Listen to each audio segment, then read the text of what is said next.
अभी हमारा next topic जो है वो है प्रॉपर्टीज ऑफ इलेक्ट्रिक चार्ज। ठीक है, प्रॉपर्टीज ऑफ इलेक्ट्रिक चार्ज। तो हमने एक बेसिक सी प्रॉपर्टी पढ़ी थी चार्ज की, वो क्या पढ़ी थी कि जो लाइक चार्जेस हैं उनमें रिपल्शन होता है और जो अनलाइक चार्जेस और डिसिमिलर चार्जेस हैं उनमें अट्रैक्शन होता है, वो हमने पढ़ ली। ठीक है, तो जो अभी हम जो प्रॉपर्टीज पढ़ेंगे वो क्या है, तीन प्रॉपर्टीज हैं, तीन बेसिक प्रॉपर्टीज हैं चार्ज की, वो हम पढ़ेंगे। ठीक है, तो जो पहली प्रॉपर्टी है वो है एडिटिविटी ऑफ चार्ज। तो इस प्रॉपर्टी के अकॉर्डिंग क्या होता है, this property means that the total charge of a system is the algebraic sum of all the individual charges located at different points inside the system। तो हम समझते हैं कि इस प्रॉपर्टी के अकॉर्डिंग क्या होता है। इस प्रॉपर्टी के अकॉर्डिंग कोई भी सिस्टम है उसका जो टोटल चार्ज होगा वो कितना होगा, उस सिस्टम में अलग अलग पॉइंट्स पे इंडिविजुअल चार्ज जो हैं उनका एल्जेब्रिक सम, उनके एल्जेब्रिक सम के इक्वल होगा। अभी एल्जेब्रिक सम का मतलब क्या है, इसका मतलब समझते हैं। एल्जेब्रिक सम का मतलब होता है कि जो चार्ज है उसके जो उसका जो साइन है कि वो पॉजिटिव है या नेगेटिव है, उस साइन को भी हम इंक्लूड करते हैं। ऐसे नहीं ऐड करते कि 2 + 3 + 4 + 5, ऐसे नहीं ऐड करेंगे। जो साइन होता है चार्ज का पॉजिटिव या नेगेटिव उसको भी हम इंक्लूड करेंगे। तो टोटल चार्ज कितना होगा, जो अलग अलग पॉइंट्स पे जो इंडिविजुअल चार्जेस हैं उनका algebraic sum, like Q is equals to Q1 + Q2 + Q3 and so on plus Qn। ठीक है, अभी हम एक एग्जांपल लेते हैं। कोई एक सिस्टम है उसमें 4 चार्जेस हैं, सिर्फ 4 चार्जेस हैं। Q1 की वैल्यू है 2 माइक्रोकूलम, Q2 की वैल्यू हमने ले ली -3 माइक्रोकूलम, और Q3 की वैल्यू ले ली हमने 4 माइक्रोकूलम, और Q4 की वैल्यू हमने क्या ले ली है -5 माइक्रोकूलम। ठीक है, तो जो टोटल चार्ज होगा इस सिस्टम का वो कितना होगा, ये हम इन सबका एल्जेब्रिक सम लेंगे। एल्जेब्रिक सम का क्या मतलब था, एल्जेब्रिक सम का मतलब होता है कि जो चार्जेस होते हैं, चार्जेस पे जो साइन होता है पॉजिटिव या नेगेटिव, या हम यूँ कहें कि जो चार्जेस का टाइप होता है पॉजिटिव चार्ज या नेगेटिव चार्ज, हम उसको भी इंक्लूड करेंगे। तो इसको जो टोटल चार्ज है वो हम कैसे निकालेंगे, 2 माइक्रोकूलम -3 माइक्रोकूलम +4 माइक्रोकूलम -5 माइक्रोकूलम। तो इसको सॉल्व करेंगे तो कितना आ जाएगा, -2 माइक्रोकूलम। तो ये हमारी फर्स्ट प्रॉपर्टी है एडिटिविटी ऑफ चार्ज। इसके अकॉर्डिंग कोई भी सिस्टम है उसका टोटल चार्ज कितना होगा, उस सिस्टम में अलग अलग पॉइंट्स पे जो इंडिविजुअल चार्जेस हैं उनका एल्जेब्रिक सम जितना होगा वही टोटल चार्ज होगा। ठीक है, और हमने एक एग्जांपल देख लिया, इससे हमें समझ आ गया कि टोटल चार्ज में हम जो चार्ज का टाइप है, या हम यूँ कहें कि जो चार्ज का साइन है पॉजिटिव या नेगेटिव, उसको भी इंक्लूड करेंगे। ठीक है, फिर हमारी आती है सेकंड प्रॉपर्टी। सेकंड प्रॉपर्टी क्या है, quantization of charge. Second property क्या है, क्वांटाइजेशन ऑफ चार्ज। ठीक है, ये इसके अकॉर्डिंग क्या होता है, according to this property charge is quantized. ठीक है, इस प्रॉपर्टी के अकॉर्डिंग क्या है, जो चार्ज होता है वो क्वांटाइज्ड होता है। अभी क्वांटाइज्ड का मतलब क्या होता है, that is electric charge only exist in integral multiple of certain minimum amount of charge. ठीक है, क्वांटाइज्ड का मतलब, क्वांटाइज्ड से हमारा मतलब क्या है कि जो इलेक्ट्रिक चार्ज होता है किसी भी सिस्टम का, वो हमेशा एक मिनिमम अमाउंट होता है चार्ज का। ठीक है, एक मिनिमम अमाउंट होता है, उसका इंटीग्रल मल्टीपल होता है। इंटीग्रल मल्टीपल का मतलब क्या है, ठीक है, उसके मल्टीपल्स में ही होगा, वो भी इंटीग्रली। ठीक है, इंटीजर्स से मल्टीप्लाई करेंगे हम। इंटीजर्स में क्या होते हैं, पॉजिटिव भी होते हैं, पॉजिटिव नंबर्स भी होते हैं, नेगेटिव नंबर्स भी होते हैं। तो हम और जो मिनिमम चार्ज होगा उसका इंटीग्रल मल्टीपल्स की फॉर्म में किसी भी सिस्टम का चार्ज एग्जिस्ट करता है, ठीक है। कंटिन्यूअस फॉर्म में चार्ज नहीं होता है, ठीक है। अभी जो ये सर्टेन अमाउंट है, सर्टेन मिनिमम अमाउंट है, वो कितना होता है, ई जो है उसको हम क्या बोलते हैं, क्वांटा या क्वांटम, ठीक है। अभी ई क्या है, ई है चार्ज ऑफ इलेक्ट्रॉन और प्रोटॉन। जो ई है, जो मिनिमम अमाउंट है जिसके इंटीग्रल मल्टीपल्स में हमेशा चार्ज एग्जिस्ट करता है, वो ई जो है वो किसका चार्ज होता है, इलेक्ट्रॉन का या प्रोटॉन का। अभी इलेक्ट्रॉन या प्रोटॉन दोनों का कैसे हो सकता है, बिकॉज जो इलेक्ट्रॉन और प्रोटॉन होता है उसका चार्ज, उसके चार्ज का जो मैग्नीट्यूड होता है वो हमेशा सेम होता है। और कितना होता है, 1.6 इंटू 10⁻⁹ कूलम, ठीक है। मैग्नीट्यूड सेम होता है, बस डिफरेंस कितना होता है, डिफरेंस कहाँ पे होता है, उनका जो साइन है वो अलग अलग होता है। अगर ये जो ई है जिसकी वैल्यू 1.6 इंटू 10⁻⁻⁹ कूलम है, अगर ये नेगेटिव है, अगर ये नेगेटिव है तो इसका मतलब क्या होगा, ये इलेक्ट्रॉन का चार्ज है।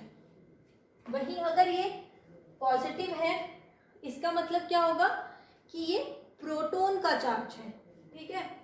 तो इसको हम, इस प्रॉपर्टी को हम एक फॉर्मूले की फॉर्म में कैसे लिख सकते हैं, Q is equals to NE, ठीक है। अभी जो n है वो क्या है, एक इंटीजर है। तो इंटीजर क्या होते हैं, 0 +-1 +-2 +-3, और e की वैल्यू हमने बता दी है कि ये e क्या होता है, प्रोटॉन या इलेक्ट्रॉन का चार्ज, ठीक है। अभी हम इसको थोड़ा डिटेल में पढ़ेंगे, ठीक है। तो हम यहाँ दो बॉडीज ले लेते हैं, एक बॉडी है A और एक बॉडी है B, ठीक है। तो हमने कहा कि A से B पे इलेक्ट्रॉन्स ट्रांसफर हो रहे हैं, ठीक है। कितने इलेक्ट्रॉन्स ट्रांसफर हो रहे हैं, लेट अस से 2 इलेक्ट्रॉन्स ट्रांसफर हो रहे हैं। तो यहाँ पे कितना आ जाएगा, कौन सा चार्ज आ जाएगा, +2 चार्ज, यहाँ पे आ जाएगा -2 चार्ज, ठीक है। अभी हम इनको मान लें कि ये कोई बॉडीज नहीं है, ये कोई भी रूम है, ठीक है। ये एक रूम है, एक ये दूसरा रूम है। तो यहाँ पे भी खूब सारे लोग हैं, जैसे मान लिया कि यहाँ पे 10 लोग हैं, यहाँ पे भी 10 लोग हैं, ठीक है। तो इलेक्ट्रॉन्स नहीं लेके हम लोग ले लेते हैं, ठीक है। तो यहाँ से अगर हम 2 लोगों को इधर ट्रांसफ़र कर रहे हैं तो वो क्या करेंगे कि वो 2 ही लोग जाएंगे। ऐसा तो नहीं है कि आधे आधे लोग चले जाएंगे, ऐसा नहीं होता है ना।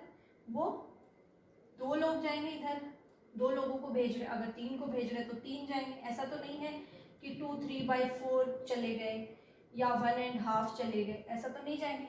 इसी टाइप से जो इलेक्ट्रॉन्स भी हैं वो जो इलेक्ट्रॉन्स हैं वो भी इंटीजर्स के फॉर्म में ही जाते हैं। जैसे 1 चला गया या 2 चले गए या 3 चले गए, ऐसा नहीं होता कि हाफ इलेक्ट्रॉन उठ के इधर चला गया या 3/4 इलेक्ट्रॉन इधर चला गया, 2/3 इलेक्ट्रॉन इधर चला गया, ऐसा पॉसिबल नहीं है, ठीक है। तो ये हो गई हमारी कौन सी प्रॉपर्टी, सेकंड प्रॉपर्टी, जो कि है quantization of charge. Quantization of charge का मतलब क्या, इस प्रॉपर्टी से हम क्या समझ रहे हैं कि जो चार्ज होता है किसी भी सिस्टम का वो पैकेट्स की फॉर्म में होता है, क्वांटाइज्ड होता है, कंटिन्यूअस फॉर्म में नहीं होता है। और इससे आगे हम समझ सकते हैं कि जो इलेक्ट्रिक चार्ज जो है किसी भी सिस्टम का वो पैकेट्स की फॉर्म में होना या कंटिन्यूअस फॉर्म में नहीं होना, इससे हम क्या समझ रहे हैं कि जो एक क्वांटा होता है E, उसके इंटीग्रल मल्टीपल्स में एग्जिस्ट करता है, ठीक है। ये हमारी हो गई सेकंड प्रॉपर्टी। अब हम आते हैं थर्ड प्रॉपर्टी पे। थर्ड प्रॉपर्टी क्या है, कंजर्वेशन ऑफ चार्ज। तो इस प्रॉपर्टी के अकॉर्डिंग 2 स्टेटमेंट है हमारे पास, ठीक है। अकॉर्डिंग टू दिस प्रॉपर्टी जो पहला स्टेटमेंट क्या है, the total charge of an isolated system is constant. ये हमारा हो गया पहला स्टेटमेंट, ठीक है। दूसरी कंडीशन क्या है, दूसरी कंडीशन ये है, the charge can neither be created nor be destroyed, it can only be transferred from one body to another, ठीक है। अभी हम इसको डिटेल में समझते हैं। पहले हमारे पास एक टर्म आया है यहाँ पे, आइसोलेटेड सिस्टम।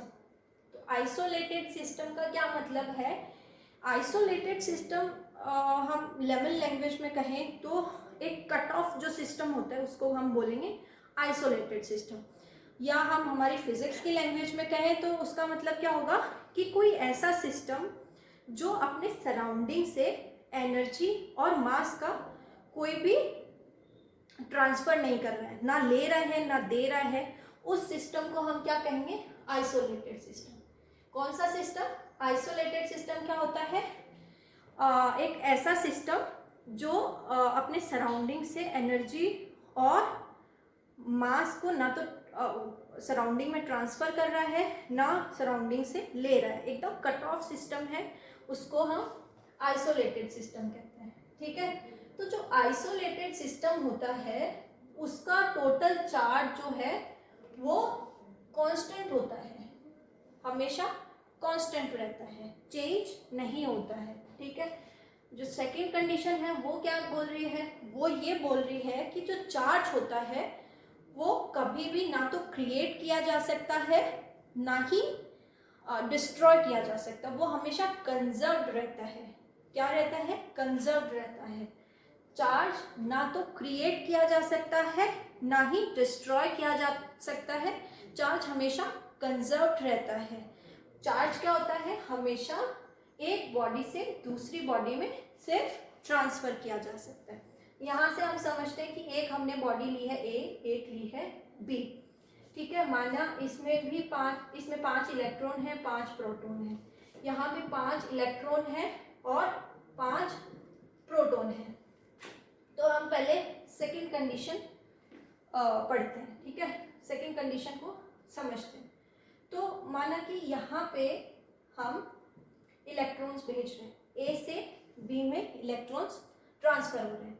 हमने कहा कि दो इलेक्ट्रॉन्स ट्रांसफर कर रहे हैं हम, तो इस पे क्या होगा, +2 चार्ज आएगा और इस पे -2 चार्ज आएगा। अगर हम बॉडी ए से बॉडी बी में 2 इलेक्ट्रॉन्स ट्रांसफर कर रहे हैं तो इसका मतलब क्या है कि यहाँ भी 2 ही इलेक्ट्रॉन्स आ रहे हैं। ऐसा तो नहीं हो रहा कि इसमें 1 इलेक्ट्रॉन आ रहा हो या फिर 3 इलेक्ट्रॉन्स आ जा रहे हो, ऐसा तो नहीं हो रहा, ठीक है। अगर 1 इलेक्ट्रॉन आएगा इसका मतलब क्या होगा कि चार्ज डिस्ट्रॉय हो रहा है कहीं पे, ठीक है।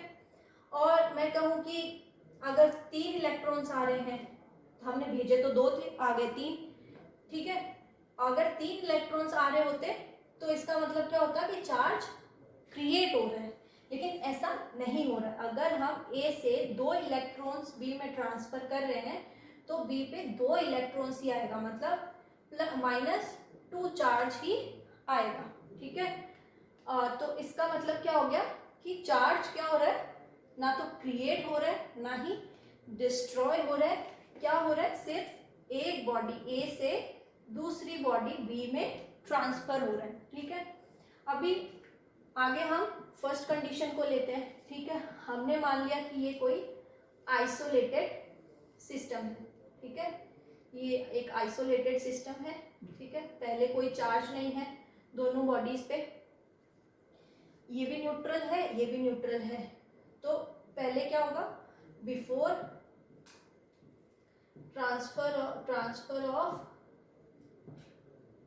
इलेक्ट्रॉन्स, क्या है, चार्ज कितना है, इस पे भी 0 है इस पे भी 0 है, तो चार्ज कितना है, चार्ज कितना है, क्यू हमने चार्ज लिया है, तो चार्ज कितना है, 0 है, ठीक है।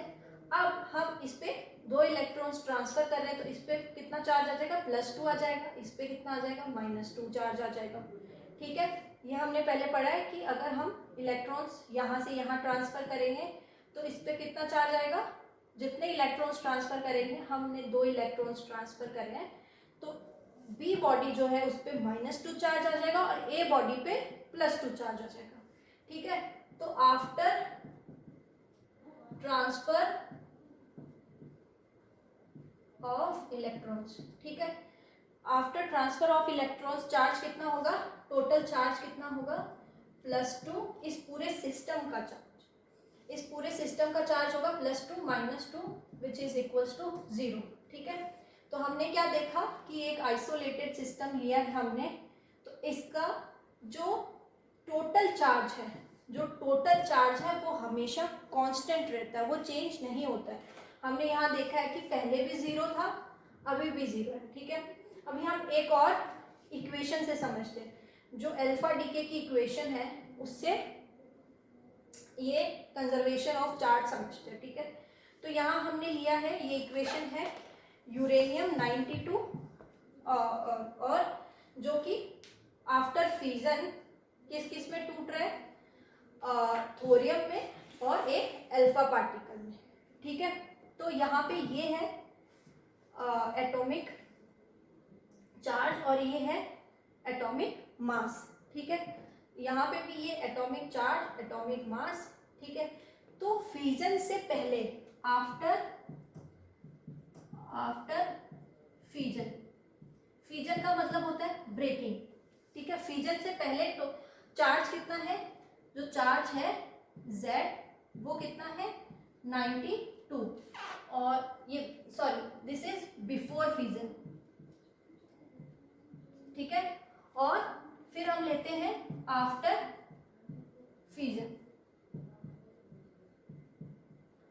ठीक है, आफ्टर फ्यूजन जो चार्ज है वो कितना है 90 +2, इन दोनों का चार्ज इंक्लूड होगा, तो आफ्टर फ्यूजन जो चार्ज होगा वो कितना होगा 90 +2, कितना होगा 92। तो यहाँ भी हम क्या देख रहे हैं कि जो चार्ज है इस इक्वेशन में वो कंजर्व्ड है, फ्यूजन से पहले भी 92 है और फ्यूजन के बाद भी 92 है। तो यहाँ से हमने यहाँ से भी यही देखा कि जो चार्ज टोटल चार्ज होता है आइसोलेटेड सिस्टम का वो कांस्टेंट रहता है और ना तो क्रिएट हो रहा है चार्ज ना ही डिस्ट्रॉय हो रहा है, वो सिर्फ एक बॉडी से दूसरे बॉडी में ट्रांसफर हो रहा है। ठीक है, that means the charge is conserved. और इस इक्वेशन से भी हमने क्या देखा है कि इक्वेशन से जो फ्यूजन हो रहा है यहाँ पे उससे पहले भी जो चार्ज है वो कितना है 92 है और फ्यूजन के बाद भी जो चार्ज है वो 92 है। मतलब चार्ज क्या है कंजर्व्ड है, चेंज नहीं हो रहा है, ना तो क्रिएट हो रहा है एक्स्ट्रा चार्ज ना ही डिस्ट्रॉय हो रहा है। ठीक है, चार्ज कांस्टेंट है। ठीक है, तो ये हमारा टॉपिक था प्रॉपर्टीज ऑफ इलेक्ट्रिक चार्ज। इसमें हमने 3 प्रॉपर्टीज पढ़ी, additivity of charge, quantization of charge, conservation of charge. I hope सबको ये अच्छे से समझ आया होगा। ठीक है, ओके।